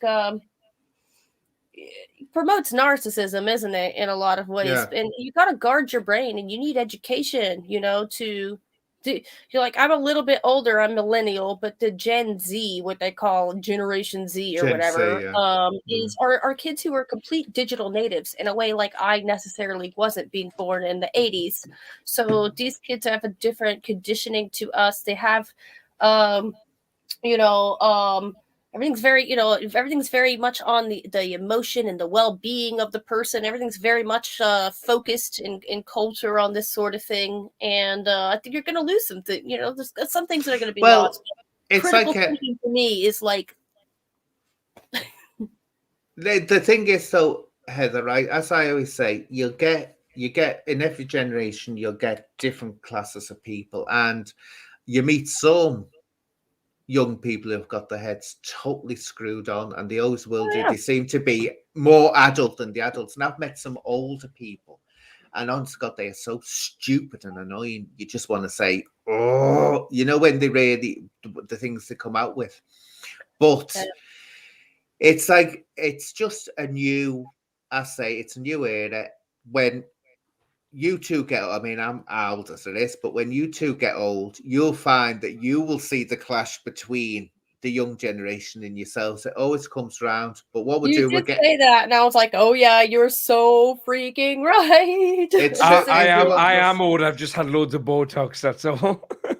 But I like your hairstyle. That takes me right back to the 70s. I remember the first time I ever saw a punk, I was about 12. Walking downtown it wasn't town. It was when it was in Richmond, and they had like you, but much colourful. And I thought, that's the most beautiful thing I've ever saw. And the punks, I was just always going around. When you're thinking, oh God, this is gorgeous. These colourful peacocks, and the minute I got the chance, that's what I went for. I used to have it all the way back down to the back of my neck. But like, say for example, now when I'm sitting up against a chair and I lean back, it used to flatten it. So that's why I've not got the back anymore. Oh, people used to do stupid things, Craig. They put super glue in their hair to get it right up like I that. basically wear something that's called hair glue. Well, it is glue, but it's got hair on the bottle, so Yeah. it's not really hair. It's not really glue, but it is. It's just glue. I remember one I met at oh God, it's A Fine Night Tonight and Opus 3, if I remember the name was. And she used to have her head shape, but she'd have these little like jewels on her hair here just at the front. And I said, oh God, so how'd you get that done? I said, how'd you get them on your little plaits? And she said, oh, it's super glue. And I thought, my God, if that had gone into her eye, but people used to do mad things back then, but they do mad things now. Now it's plastic surgery, which I think is worse. I'm Botox up to bits. Look, my forehead does not move. Oh, I saw your video getting your Botox. Oh, I was there. Oh wow, okay, yeah. I mean, I'm interested. I'm a lady. In my, I just want basically. I'm waiting for that generation of people to get all the bad stuff done, so we know like whenever I start needing it, whenever I'm gonna all that, I just want to know the best way to go. Well, Botox lasts about 20 years from now, or whatever. Botox lasts 3 to 6 months, so even if you really don't like it, you're not stuck with it forever. I can't tell you got it done, so that's good. Like I can't. Oh, that's the whole point. It's not like, hi, I just got some Botox. But I couldn't name. Oh God, no! I'm 42. I've been getting it since I was 30. So. Oh wow! I don't think I ever. From people, we all need tips, and I'm looking forward to the day that I could just like learn how to get consistent, good eyebrows, and different shapes. Nothing's going to fix those. I'm joking. What you've got to do is get a job. Get a job in the theatre as a ballet dancer, and you learn how to do your eyebrows and your eyelashes and everything at a very, very young age. And you're sitting there, and you have to get it quick because you have to be quick, very, very quick and on time. So that's I would love to get you on my podcast, but I don't want to do any Zoom ones or. StreamYard one. So if you would like to come on, I'll come to you if that's possible, or you can come here or whatever. I'd love to get you on to tell your whole story. Well, because I don't know it. So, well, what I don't do, Craig, anymore is I don't go into my history or anything like that because I did it with Sean Atwood. I went into my life story. Have you been on Sean Atwood? Yeah, 2 years ago. Been on twice, 2 years ago. But the first time was me telling right, I'm gonna have to check that out. Jesus Christ, I had no idea. Yeah. And then right, this makes sense. This now. is the person that exposed that. Right, okay. Yeah, so I was on there and I spoke about my life, but basically what I was supposed to be on there talking about, which it was basically, it was about police corruption, right, and cover-ups, which is certain horrible, nasty person, Lafferty, just let's say that has twisted death and cut it at the right places to make it sound so sinister what I was saying, which I wasn't saying at all. And shame on True Media for picking that up and putting it out there. If people listen to the full interview, you'll hear I'm not saying what they claim, and I'm saying by editing. But we went over all that. Then I did it with Billy Moore. I did an interview with him, which Sean got taken down. And I went on a bit. I'll go on a bit about my background, but I always say, once I've said something, I don't see the point in saying it again and again and again. You said that to me when I was about to start repeating things on different podcasts. Yeah, there's no point repeating it. Yeah. So because all that does, it keeps it alive. And what I found out is when I start talking, especially about being intersex, it's like a magnet saying, here we are, haters come at me. So I only ever said, and people don't even know. This is what amuses me. I've spoken about being intersex. People don't know. It's the modern term for hermaphrodite, and it's all different varieties of hermaphrodites. And we're not as rare as you think. Craig, you could be one yourself and not know until you're on a mortuary slab. That's how. Well, I learned that I didn't know the definition of hermaphrodite until I heard you speaking about it and what it could and also normally doesn't mean. So you know, like you've already educated me in some degree in that. But yeah, I'd love to do an interview sometime because I That'd be say great.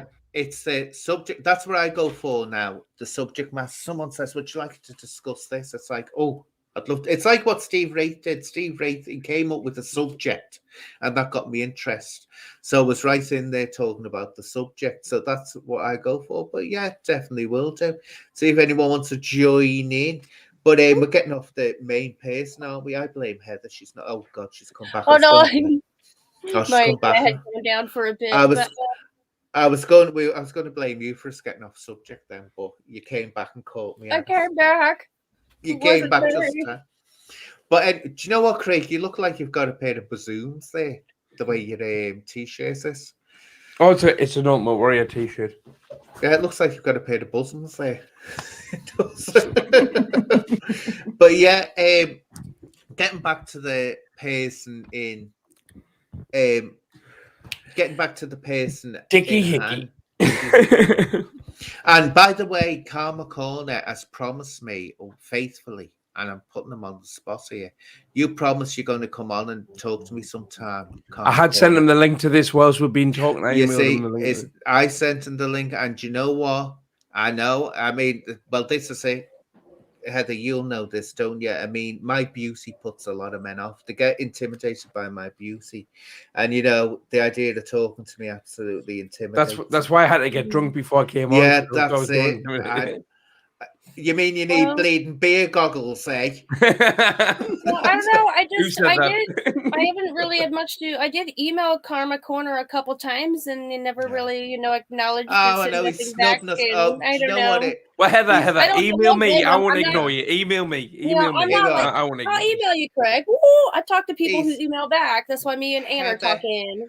You know what it is? He's too important.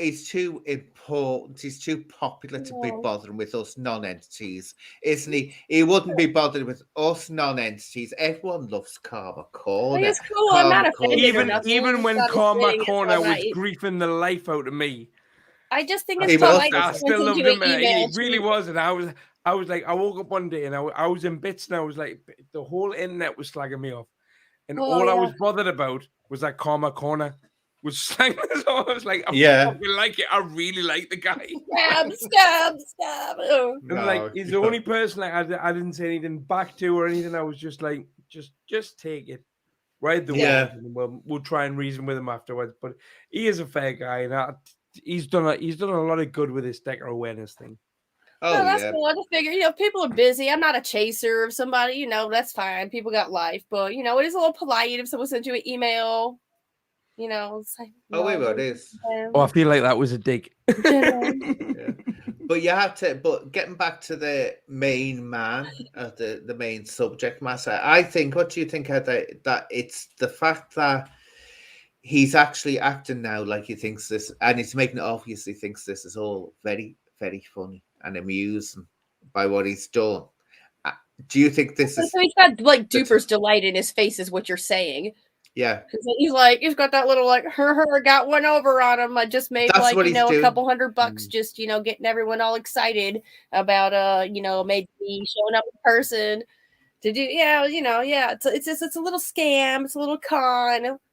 People are seeing right through it, but unfortunately there's still enough people that they're stuck in the cycle, or I think the most important thing is this guy having the awareness that I had like a kind of like hashtag, what do you call it whenever they what is it when they ban goods or something from another. I was just like, don't date the man, don't hire the man, don't just for me. Oh, this is call it boycott, boycott his man parts. Don't boycott everything. I'm like, this man is dangerous to women based on what we're seeing, and he's on the way down and this is now. He's on the way down. I think this is the defining moment. I just knew when I sort of thought this is the defining moment where he can only start slipping down. He can't go up. He won't recover from this. I can't see him ever recover from it. And when you think of it, if he thinks it's funny, he has given up a golden opportunity there. He would have been one of the best at producing, documentaries and things. He had a I good disagree. I team thought there. that was shit. But What is, Craig, the way I see it, I saw your reaction to it, and Yeah. what I felt is like his input in the documentary. I feel like he didn't produce that. I feel like somebody else set up. oh, those someone interviews, else did. and he was just there. And it's his input into it, like verbally, was like knife crime's really bad, isn't it? And that's What about it it. It's was- like, well, who the fuck doesn't know that already? He's like, some people don't understand the severity of knife crime. I'm fairly sure they all fucking do. You know what I mean? It's like you're but literally reading it's like reading a shit meme about what he's talking about. But what it is, Production-wise, I not made bad. some shit Sorry, memes Anne. about what he was talking about Production. from time to time. Yeah, production-wise, what I'm talking about is production-wise. You could have put that on Yeah, to network television. yeah. which I do agree can't. with that. I do agree Because with when you're presenting this, also, this is where I keep on saying to people when they think the presenters or the interviewers, it's a skill. It's a very difficult skill to be. that. Or as Decca would say, Yeah. Yeah. But this is it. I know we notice too much, but he doesn't fucking stop nothing. I see people, coming on and they're doing and also there's nothing. Everyone, the golden age of Michael Parkinson and all that. You look at someone like him, and I keep on saying to people, and I think most people do, Michael Parkinson is like the gold standard of interviewer that ever was. And the reason he is because, and he always had the saying, he said, when the person who's doing the interview becomes more interesting than the person that's being interviewed, he said, you've got problems, you're doing it wrong. And you stay there. And that's what Decca was doing. He was staying sound. He was not too much, but he knows when to shut his mouth when he's interviewing people and not To be jump in fair, there. I've interviewed people before. For example, the Steve Wraith interview. I was probably nodding as much as Decca was. The only difference was there was a camera on Steve and a camera on me. So that when then I've done the edit, you can't see me going. I'm not going to cut back me going. But if there's two people on the same camera, so I sort of get that. So that's what happens. But but that's what he's lost that opportunity now. He's definitely lost it. There's no way any network. And I say this is the thing for people to be really successful, unless you're one of those very, very rare types who are usually in America, who have millions of viewers and millions of subs. You're not going to become phenomenally rich on YouTube. So they have to get into the networks, and that's what justifies them or gives them the collateral to work to get into the networks. But networks aren't going to touch anyone that's got anything like that on them. They're going to say no chance. I used to work on a network that was run by DreamWorks in Hollywood. Yeah, I used to create content for a guy called Mackenzie Soul, and they literally they wouldn't like they did DBS checks basically, you know what I mean? But what I can't understand about Decca, and he's probably not going to watch this to this point because we're about an hour and 40 minutes in, but so every single guest he gets on his podcast that he's about to go live with, as soon as he advertises it, all of the trolls or truth tellers, right, contact a person and go, why are you fucking doing an interview with this nonsense? You know about his past, you know this, you know that. Why does he pre-advertise them? To give the trolls a chance. Well, this is the them? It's fucking mental. This is the thing, right? He has to advertise them all, but you've got to, haven't you? You've got to advertise who you can't suddenly say, we've got a surprise guest all the time. And that's where he's going to get kicked, because he has to do this. Now, we heard apparently this has been going on for years, because Sean was saying he got absolutely loads of people warning him about Decca, which he chose to totally ignore. Same with Darren G. You know, he was another one decided to ignore it until the heat gets too hot. Then it's no. I just want. Now there is a thing, right? And I would say Sean Atwood won't come on my podcast because he says I will bring him too much drama because my criminal past is too bad. I've got a police caution. What the mother? I've got a Wow. police caution. I can show you these emails. I've got a police caution. He's had so many big drug dealers on. He's a big drug dealer himself, if you believe his story. What's the other things? Murderers, all sorts of gangsters on. Decca Heggie, all sorts of this. But I'm gonna bring him too much drama. Were you wanting to interview him? Yes. Oh well, he won't. He ran away from me, didn't he? Twice. I did a video. I did a 3 video times. about the time he said, "You make me want to vomit." Oh yeah, but what happens is I think what is he's being very very wary now. He used to do before Daddy Gate. He would have agreed to it, no doubt about it. He would have agreed to it. Well, Daddy Gate, which I can understand, has made him very very wary because of also what Marvin Herbert did. And God, is Marvin Herbert in Sean Atwood's death now? Is he well and truly in Sean Atwood's death? I think Sean Atwood pulled a blinder there by reversing those strikes on him.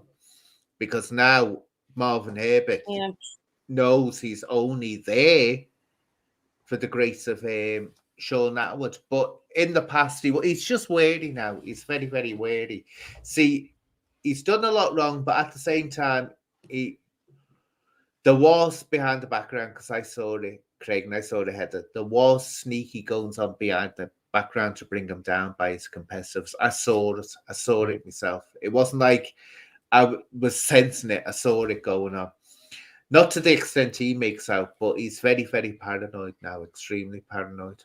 But he shouldn't have said that. I mean, he claims that like there's black ops against him. He's claimed there's black ops against him. Like there's trolling and there's that. But once you start saying there's black ops because people oppose our mission to take down and expose super predators, which is basically what he said multiple times, word for word. Marvin did hand Sean us back to him. Oh, so look. I don't know. Like I said, like take people down, but like this is like a different level that it's being proved. Have your true crime podcast and everything. That is all fine. I don't got like no problem with that. But he could have just used his brain with Decca Heggie. He could have just used his brain and watched the thing where he lied and said he lied. Oh, I know. He won't. You can't. Any kind of thinking that's happened with this guy. Let's get it here, right? You can debate this till the cows come home. Sean doesn't listen. I've said this. Sean does not listen to anyone. He doesn't. It's like getting his head, and that's why I said I'm sure he's on the spectrum, because you could get his head and bang it against the wall and say, "Do it, this, you idiot! You're doing it wrong." He won't listen, Heather. He won't. He finds it impossible to listen. Once he gets something in his head, you don't have to be you don't have to be on a spectrum to just not listen, and he has clearly said that I'm going to do what the bleep. I want to do. So he is. All the PR strategy that you say right now is down to him. That's not there's no one pulling his strings. That this is his own judgment being showed. Yeah. But this Simon Wells just said Marvin handed Sean's ass back to him. Look, Marvin, and I've said this before, I've got no time for Marvin. I think one, he's hopeless at what he does. He's a terrible podcaster. I think it's not him doing all this work, it's other people doing the work. He's just the face that fronts it. And Sean, basically, what Sean did is put Marvin in a really difficult situation now. And because it would look bad if Marvin turns on Sean again. And Marvin did do the dirty on Sean. There's no doubt about that. No doubt about that at all. Right now, let's see what's. Hey, sorry guys, I'm gonna hop off because my internet's really bad and it's been popping in and out, and like I basically can't hear Ann and all. I'm really sorry, so I'm gonna pop out and just watch guys because my internet's not stable enough. But thank you for having me on. If you can hear me, goodbye. Bye. Nice to meet you, Heather. Bye. Freezing. Thank you for that, Heather. Bye. I want to listen. Bye. Oh God. And then there was two. Yeah, Heather's been through. I know. Do you know what? Usually, this is unusual. I never have anyone joining me. It's like they're terrified to come in and speak to me. Let's see. And anytime you would like me on, I'll come and talk to you. Yeah, definitely. I've enjoyed this a lot. There's 2 hours of flown. Yeah. So let's talk about quickly. Let's round it up because it looks like Right. it's come to the end. Let's round up. What's your final thoughts on Decca? If you can imagine the future from what you see coming ahead now. Ooh, it's quite a dark future for Decca Heggie, to be honest with you. I can imagine him becoming somebody that there is a documentary about in the future where we're all talking about him in past tense. I think that this is going to come to a head where he's probably going to, because he clearly doesn't have any friends. Yeah. And because all these things that he does, like any one of my close friends would be like, if I was telling them about my plans to do something, I'm going to say this online or I'm going to do that, they'd be like, you're fucking not, what you playing at, you know what I mean? Yeah. I can see this ending very, very dark for Decca Heggie, probably any suicide. Oh no, don't say that. Don't Let's say that. No. it's how I see it, and it's not what I wish on the guy. I wouldn't wish that No. on anybody. I hope that he can come to a place within himself where he admits what he's done wrong and that it is wrong and that he needs help. And that would be amazing. You know what? I wouldn't give the guy any more grief if he did that. But I can't see it happening in a million years. Well, the thing is, no, it won't happen. And someone said before, I can't remember who it was, said that really, is there any point, Decca, coming clean about anything? Because the damage now is so great. Can he ever recover from it? And I think that's the fact. He's played this so long. He's made such gains by this. I don't think, even if he did say, oh, I did this, I did that, I don't think he would get that forgiveness, or people would forget it because he played it so long. Perhaps not forgiveness, but I think people would, if he came out. So Karma Corner has this thing where he wants him off social media, right?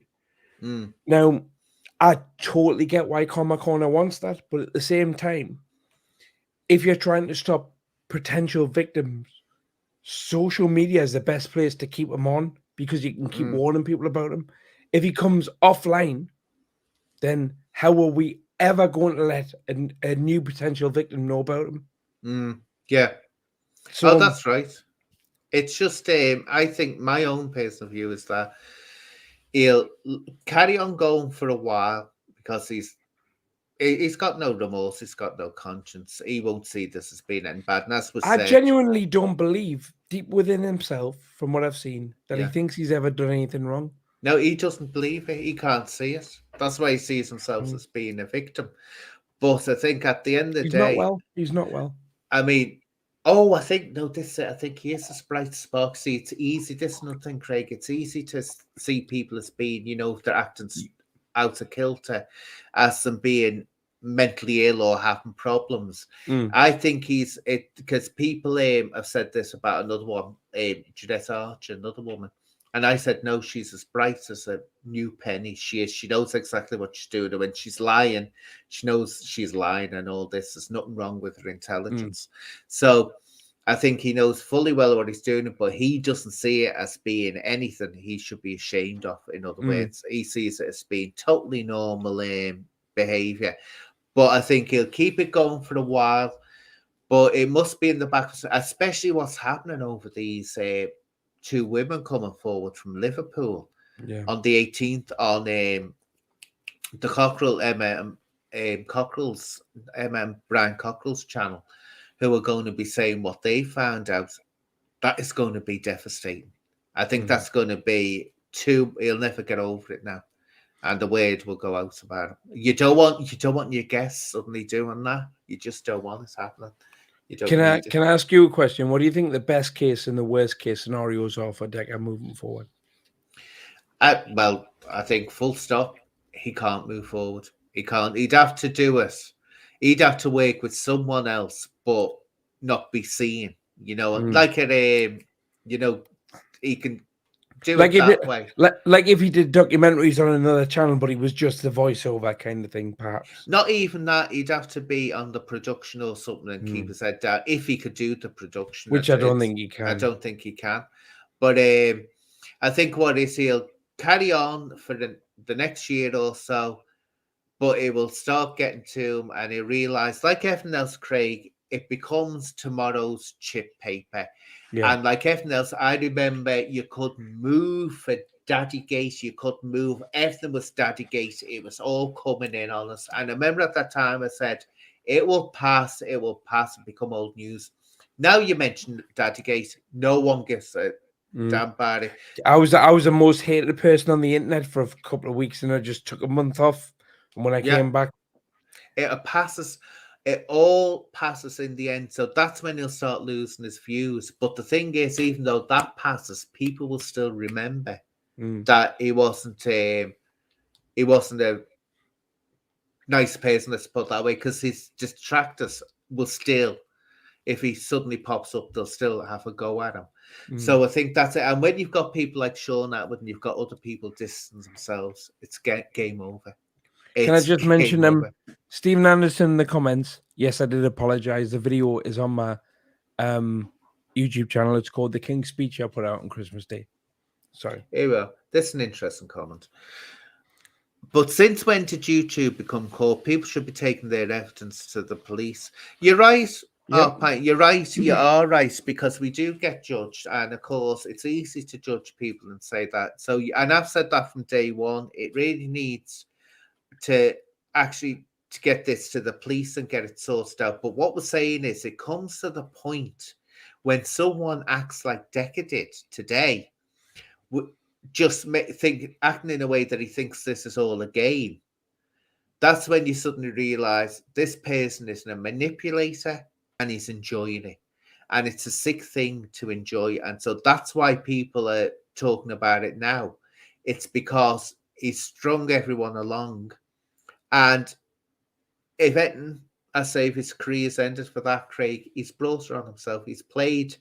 Look, this rubbish, and I keep on saying this, no publicity is bad publicity. I can assure you it can be. Ask Gary Glitter about that. Yeah. Ask Gary Glitter about that. It doesn't happen all the time.